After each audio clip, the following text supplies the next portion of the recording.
Graça e paz. Vamos orar. Pai querido, muito obrigada. Estamos aqui para fazer a tua obra, Pai. Para isso nós pedimos a tua direção, a tua presença, a tua bênção sobre nós. Também queremos pedir, Paizinho, que todas as pessoas que forem ouvir um dia, forem ver, possam ser também grandemente abençoados. Nós pedimos também pelo nosso país, Pai, a tua bênção, em nome de Jesus. Amém.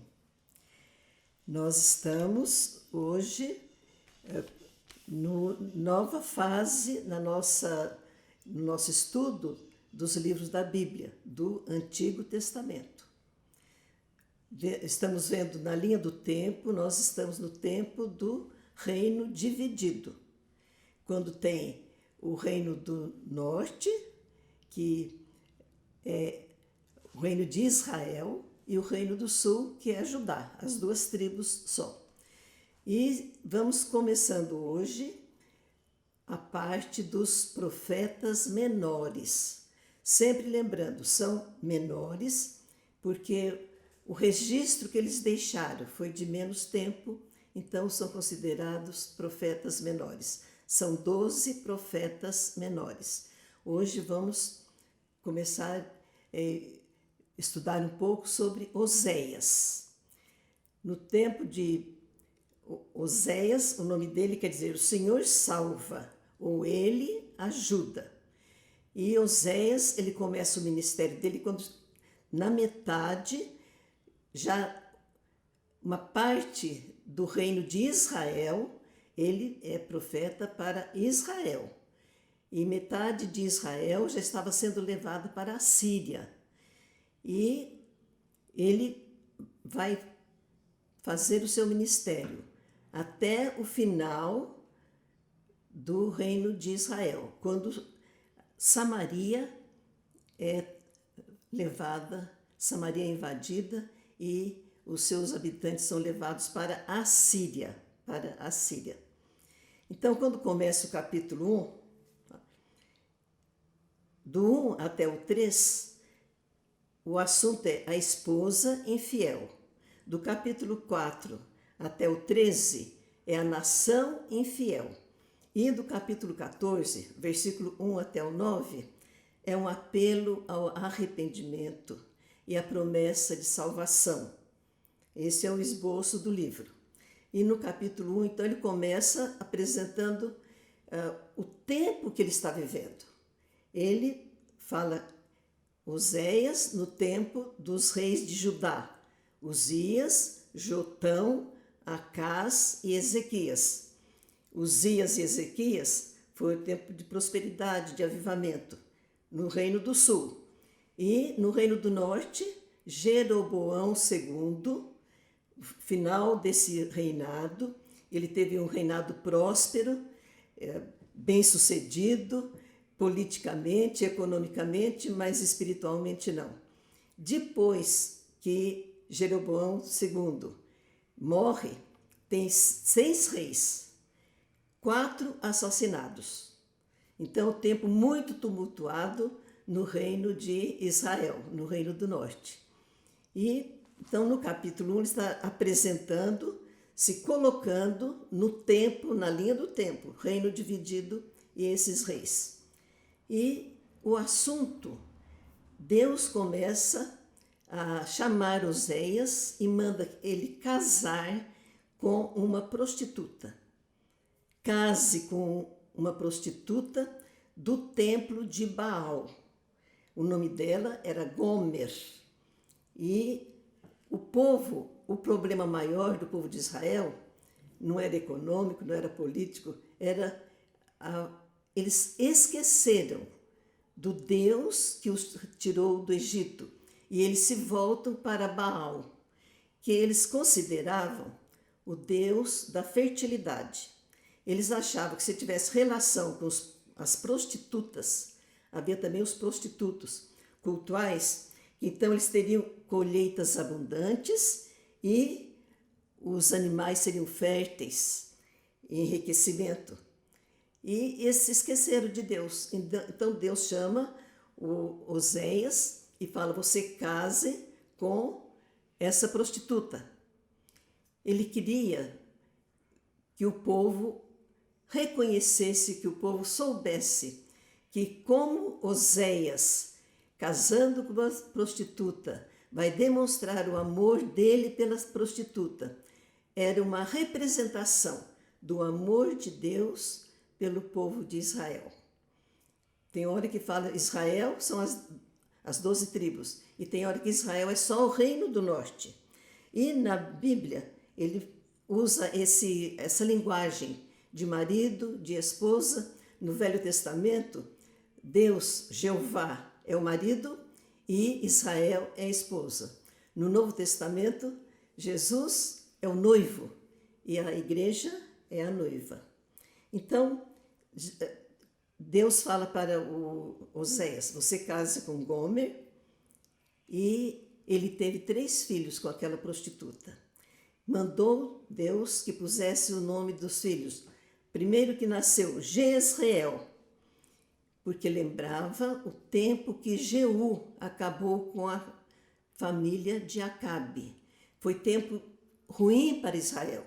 Então esse filho tinha esse nome, lembrando que Israel também seria exterminado.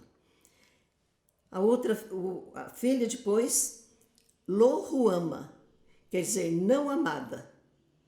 E o terceiro filho com a prostituta, Lo-Ammi, não meu povo. O profeta fala da futura grandeza de Israel. Em todos os capítulos, seriam os sermões de Oséias, ele vai falar do povo, ele vai falar do pecado, do juízo, mas sempre vai ter a promessa de restauração, arrependimento e restauração. Então, já no capítulo 1, ele fala da futura grandeza de Israel. Um país rico e numeroso.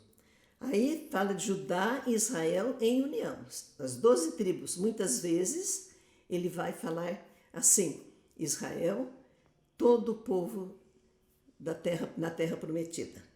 Então, Deus fala assim: vai chegar um tempo em que aqueles nomes dos filhos vão ser mudados. Vai ser assim: o povo de Deus, era não meu povo, agora é povo de Deus, amados por Deus. Deus sempre dando a mensagem de chance, de arrependimento e de restauração. No capítulo 2, ele fala sobre a infidelidade de Israel, do povo. E Deus conclama o povo para acusar a mãe, que é Israel, de adultério. E para ela parar de agir assim, mandar embora os seus amantes, que eram as suas ligações com Baal, a dependência que tinha com Baal, porque eles achavam que Baal que dava fertilidade para eles. E Deus então fala do amor que ele tem. Ele supria as necessidades de Israel sempre, dando trigo, vinho, azeite, prata, ouro, agasalho, proteção. Deus dava para Israel, deu para Israel desde que tirou do Egito. Agora, enriquecidos, eles, em vez de ofertarem, em vez de agradecerem a Deus, eles faziam ofertas ao Deus Baal. Não entendiam que estavam, não se lembravam e não queriam se lembrar. Então Deus agora chama a atenção, ele vai ter consequência. Na nossa vida é assim, tudo que nós fazemos tem consequência. Então Deus sempre, Oséias traz a mensagem que o que vai acontecer? Deus vai deixar Israel completamente nua, sem festas, sem alegrias, sem plantações, sem enfeites. Era o castigo que estava sendo anunciado, estava sendo avisado. Mas sempre eu estava estudando e pensando, nas nossas igrejas, os pastores, os pregadores, eles falam a situação do povo, o pecado, a indiferença com Deus, e exorta denuncia o pecado, mas sempre tem a mensagem de esperança, de chance de restauração. Então Deus fala assim, o amor que ele tem pelo povo era um amor que Oséias devia ter pela prostituta. Era para ele cuidar dela como esposa, com toda a honra de uma esposa. É assim que Deus quer tratar Israel sempre.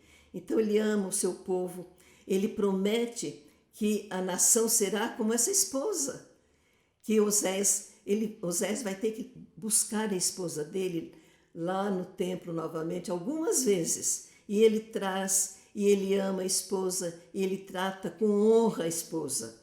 Então Deus fala que é o que Deus quer com Israel, trazer de volta como uma esposa amada, legítima, para sempre. Mas ela tem que abandonar os seus amantes. E Deus abençoará com paz, com segurança e com prosperidade.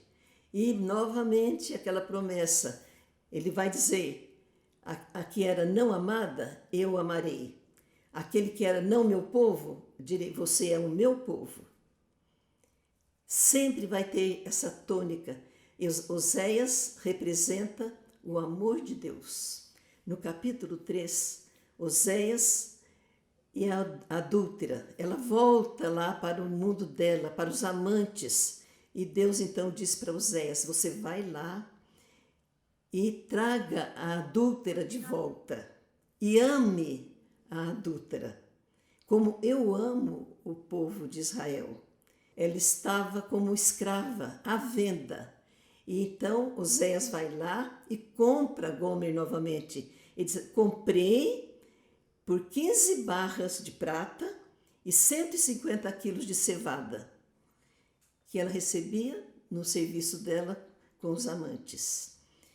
E há uma profecia aí nesse tempo, Deus revela para Oséias que haverá um tempo de espera, que eles vão ficar sem sacrifícios, sem ídolos.